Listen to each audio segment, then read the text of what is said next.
From the National Newsroom of the Canadian Press, I'm Rob Westgate. Spain will ask the United Nations Court for permission to join South Africa's case accusing Israel of genocide in Gaza. The news comes from the country's foreign minister and represents the first European country to take the step after South Africa filed its case with the International Court of Justice last year. The court has already ordered Israel to immediately halt its military offensive in the southern Gaza city of Rafah, but stopped short of ordering a ceasefire for the enclave. Israel has not complied. Second World War veterans gathered on the beaches of Normandy, France, along with heads of state and other dignitaries 80 years after history's biggest amphibious invasion. As dawn broke, Allied forces started bombing German coastal defenses, and shortly after that, vessels began putting troops ashore on 5 codenamed beaches: Utah, Omaha, Gold, Juno, and Sword. Canada's forces were tasked with taking Juno. By the end of the day, nearly 160,000 Allied troops had landed in Normandy, although there were thousands of casualties. Meantime, back home, the youngest daughter of a Second World War veteran says her whole family is bursting with pride and gratitude. Sharon Bunn says her 99-year-old father is being decorated by France as a Knight of the Legion of Honor.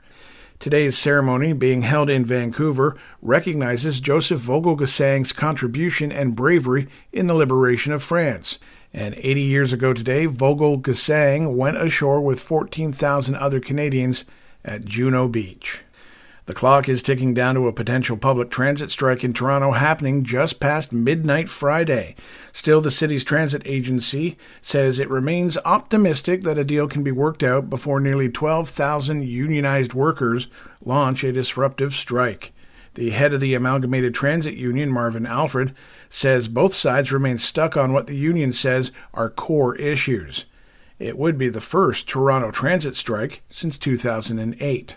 And finally, again on the international stage, Russian President Vladimir Putin is giving a stark warning to the West. Russian President Vladimir Putin has warned that Russia could provide long-range weapons to others to strike Western targets. Speaking to international journalists, Putin's comments were in response to NATO allies allowing Ukraine to use their arms to attack Russian territory. Putin also reaffirmed Moscow's readiness to use nuclear weapons if it sees a threat to its sovereignty. The Russian leader said the recent actions of the West could lead to what he called very serious problems. The United States and Germany recently authorized Ukraine to hit some targets on Russian soil with the long-range weapons they are supplying to Kyiv. I'm Karen Shamas. This is the Canadian Press.